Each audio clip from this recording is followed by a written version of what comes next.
15th, 2022 to order.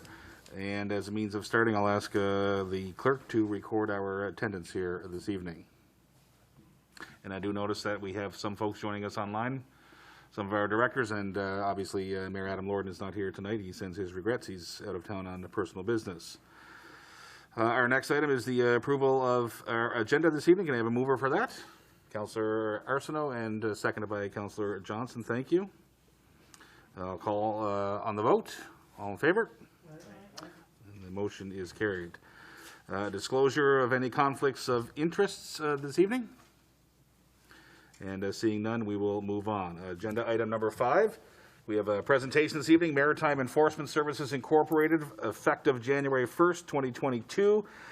The City of Miramichi signed a one-year agreement with Maritime Enforcement Services Incorporated to provide bylaw enforcement services. With us this evening is Chief Bylaw Officer Nicholas Hudson and Deputy Chief Bylaw Officer Jordan Nallen. Jordan will be giving us a short presentation on the background of his organization and the services they will provide to the City of Miramichi. Mr. Nallen, the floor is yours. Good evening, Deputy Mayor, Member of Council. It's a pleasure to be here tonight to, one, introduce ourselves. You may have seen our vehicles out and about doing some legwork here in the city, establishing, where the boundaries are, getting a lay of the land, since it is a fairly new contract for us. As you just stated there, Mr. Deputy Mayor. So Maritime Enforcement Services is a corporation that is based out of Rishabakto. So we're a fairly close, organization servicing over a dozen municipalities, or about 15 municipalities, and the Kent Regional Service Commission across New Brunswick. So everywhere from the southeast all the way to the northwest with Homedawaska, Atholville, and other municipalities in between.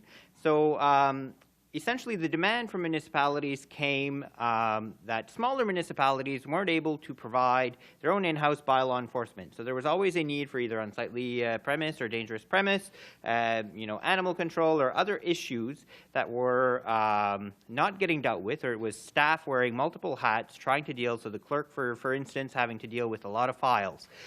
So we seen that there was a need for an agency such as ours to come in and provide our services to local governments so that they're able to, one, enforce their bylaw, which they have a statutory responsibility to do so, in a cost-effective way. So essentially a package deal solution where we provide the officer, the equipment, the uniform, the insurance, the training, etc. So essentially a package deal. You can choose the level of service that you need for your specific municipality. For example, the town of Rishabakto would need a different level of service compared to the city of Miramichi, different population, different budget needs, etc., different geographic size as well.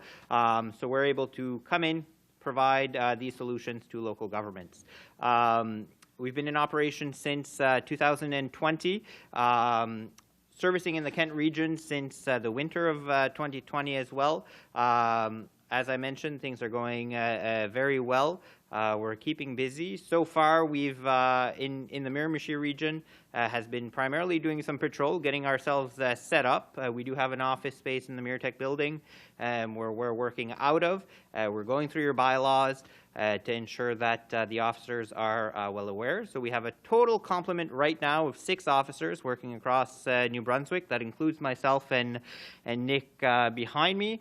Nick's been primary here in Miramichi for the last few weeks. We will be training another few officers coming up, so a motion will come to present those officers as well here shortly. So then we'll have more staff available, so that covers in the event that one of our officers breaks their foot or anything along those lines, we're able to continue providing a service to the municipality that way. It also provides an extra level of safety for the officer if we're performing inspections for a dangerous or unsightly premise. We like to do so with multiple officers for the safety of the officer, as well as for evidentiary purposes. There's a witness to whatever would happen. All our officers are equipped with the equipment that you see on me today. So body armor, again, it's 2022. Things are different than they used to be, so we need to ensure the safety of our staff and our officers. They all are also all equipped with a LT radio, so they have communications with all my officers throughout the province, so that way they can do a status check if they're dealing or interacting with members of the public.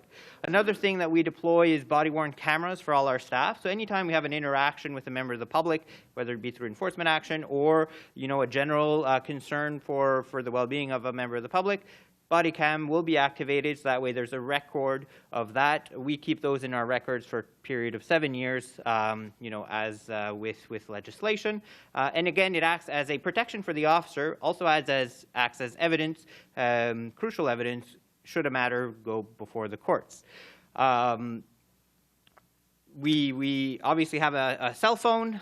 We carry intermediate intervention tools, again, to provide the safety of our staff. So no firearms, no tasers, but we're there to enforce municipal bylaws. That's what we're there for. Any other matter that falls outside of those parameters, the chief and the police department come into play. My background a little bit, so I spent 5.5 years as councillor with the city of Dieppe, so I understand, budgets are tight. I understand that there's a requirement to enforce your municipal bylaws as well, so that's kind of why we decided to create this organization.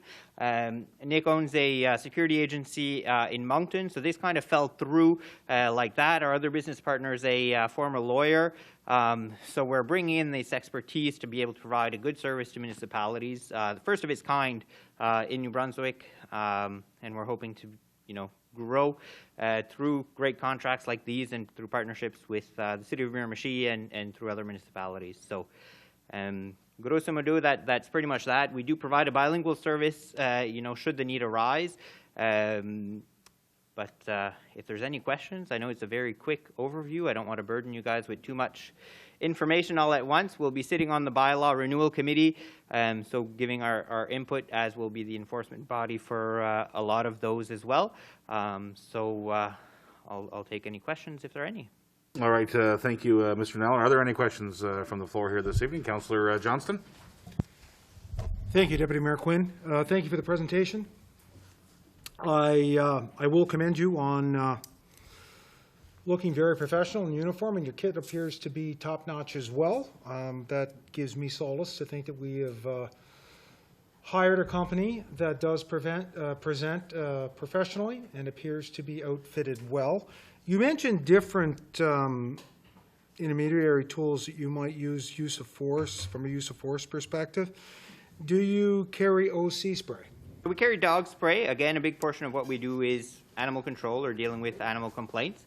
So the spray that we carry is a 0.5 OC to be used on animals as per our policies. Again, for protecting our officers or members of the public in the event that may be. Other intervention tools that we carry is a collapsible baton and handcuffs. So that's our intervention tools there. So. You've answered my next question. Well Perfect. said. Now, do you have any training by way of use of force intervention, situational awareness, applying use of force continuum? Absolutely. So all our staff are trained in PPCT and HFRG when it comes to use of force, so which is the standard taught at the Atlantic Police Academy. We have instructors that are academy staff or academy contractors that will come in and do our training. We're doing a recertification training here in a couple weeks. They're coming down to Rishabukta to provide training to myself and my staff. Our standard across the board for our officers is a Policing and Corrections Foundation minimum. One of my staff is also a certified police constable as well. So there's different experience. Bylaw enforcement is not criminal enforcement. So the burden of proof is a little bit different, where we're not necessarily making an arrest for an impaired driving charge or, a homicide, to that extent. We're there to ensure compliance of municipal regulation. Our approach, we're very much not ticket heavy. We like to be educating the public, because a lot of them are not aware that bylaws are in place and what the certain rules are in the municipalities and the like. So we're there to provide them an education of that bylaw and gain compliance that way. So. Well, you've already answered some of the other questions I had. You appear to be very well informed on your mission, and that gives me great comfort to know that you are. So, Perfect. That's all I have for this gentleman, Deputy Mayor. Thank you. Thank you, Councillor. Thank you, Councillor Johnson. Any other questions from the floor? I guess from the chair, if I may, and I'll direct this to Chief Finder. Paul, Chief Finder, just for the benefit of the public watching in, can you just give a little couple seconds from your perspective on how this will work in conjunction with Miramichi Police Force while we're live here? Absolutely. So good evening. So we've been working with the bylaw enforcement over the last couple of weeks. This period right now is more to get the lay of the land. They've been out patrolling around the city, getting familiar with the city. As far as the garbage bylaw and all the other city bylaws, they are inputting those into their database and getting familiar with those. And like Jordan had mentioned, he will be attending the bylaw committee meetings as well. And of course, they have experience in dealing with bylaws and what has worked in other municipalities and what hasn't. So we look forward to having their input into that. And so when they do report for work, it's a 32-hour work week right now that they're providing here in the city. They call into our communication center that they are in the city. And so that way the communication center, as well as the officers working, know that they're out and about. And when they finish for the day, they call back into the communication center that they're off duty and they're heading out of the city. So so far it's been great. As Councillor Johnson mentioned, the professionalism and everything else, we're very happy with how things are working so far. It's very early, but I'm sure it's only going to get better as time goes. Very good. Thank you, Chief Finder. Any other questions? All right. Okay, thank you again, Mr. Nallen and Mr. Hudson, for your presentation this evening, and we look forward to this continued agreement and safe travels this evening as you head home.